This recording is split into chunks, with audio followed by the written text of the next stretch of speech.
Hi everyone, my name is Ava Lee.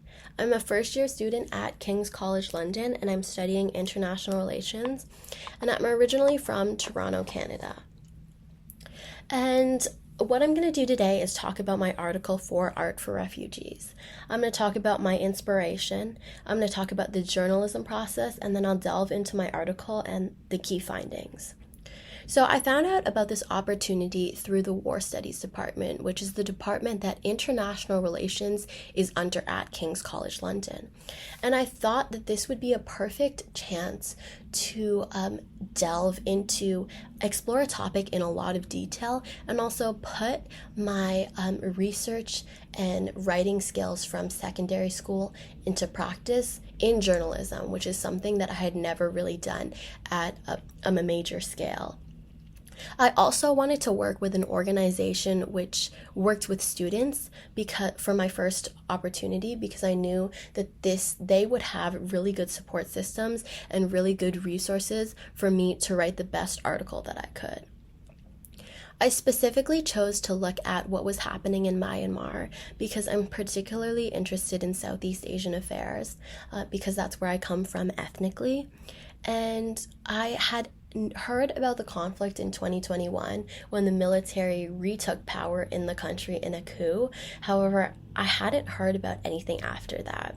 So I thought about it and I decided to do a little more research, and I came across a refugee community in the northern Kachin state of Myanmar called the Kachin people, who had suffered from significant displacement.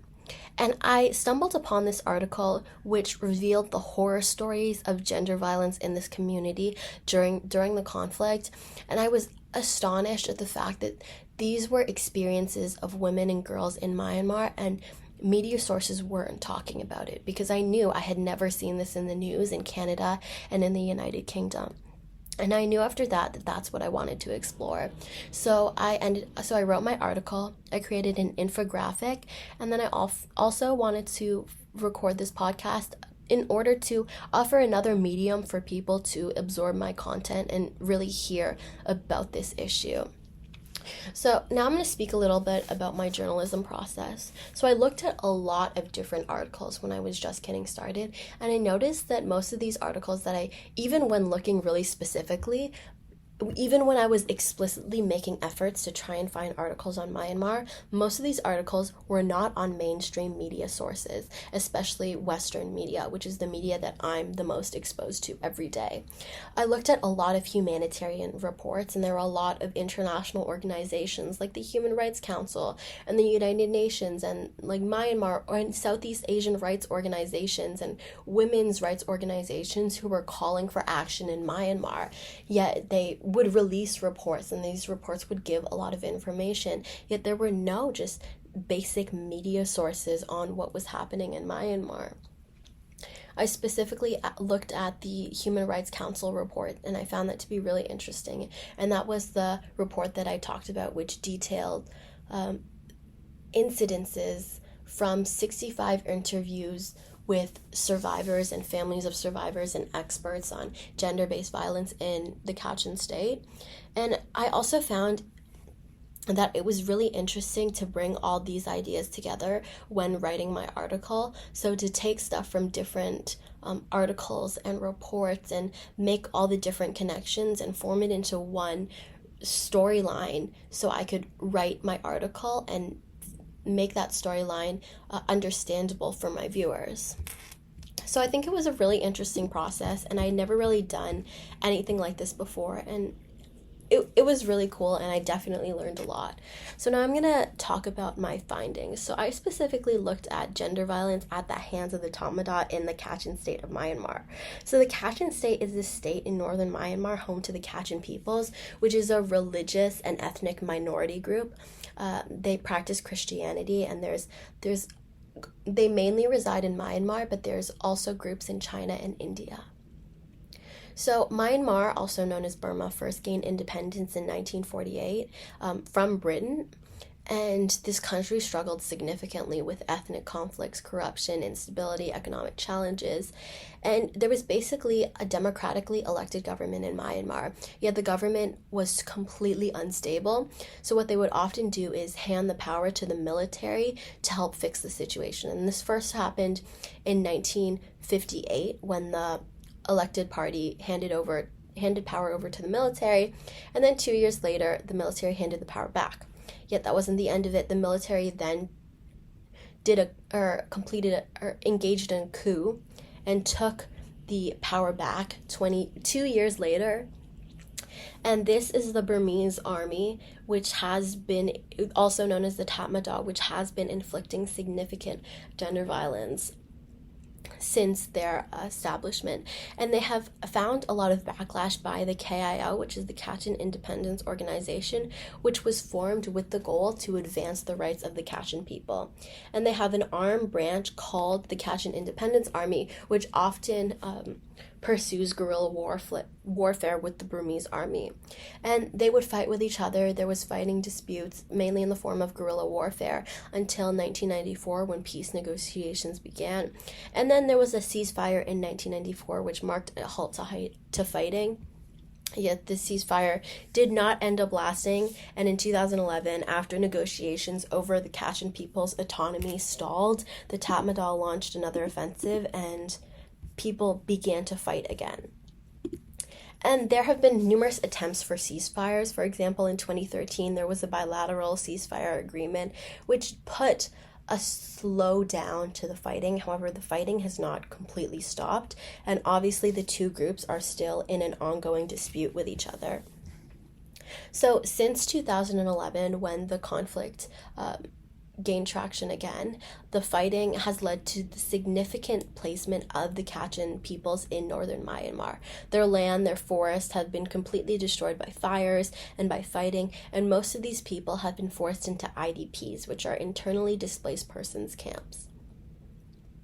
In these camps, women and girls face risks of human trafficking and sexual violence.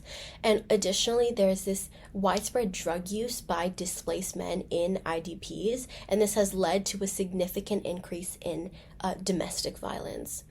When you have conflict and when you have displacement, there is a creation of these spaces of impunity, which, due to the lack of legal framework and judicial system, creates a system where criminals are able to evade justice. And this is especially relevant in the Tatmadaw, which is an army that is known for abuse and violence.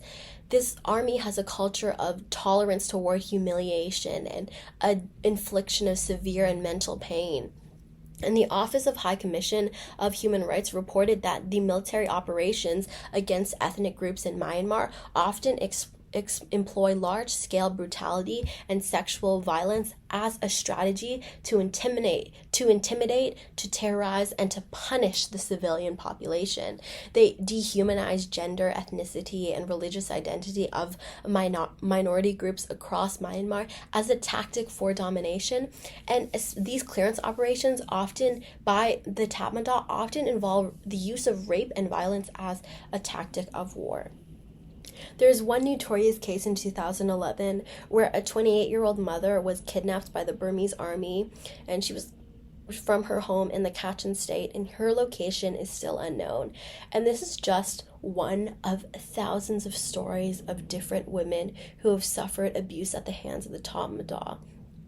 And this case really only gained traction because of her husband, who went and fought for justice for her and was able to bring her case to the Supreme Court, yet the court dismissed it due to a lack of evidence.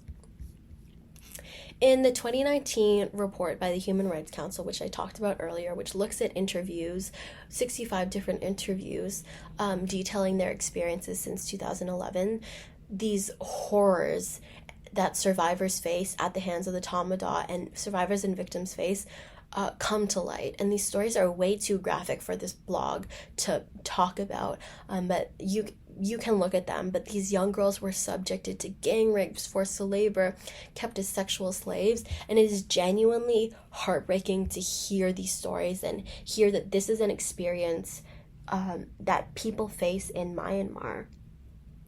And this is not unique to women, as many men accused of involvement with the KIA are forced to confess through abuse, often sexual abuse, leading to charges under the unlawful association section.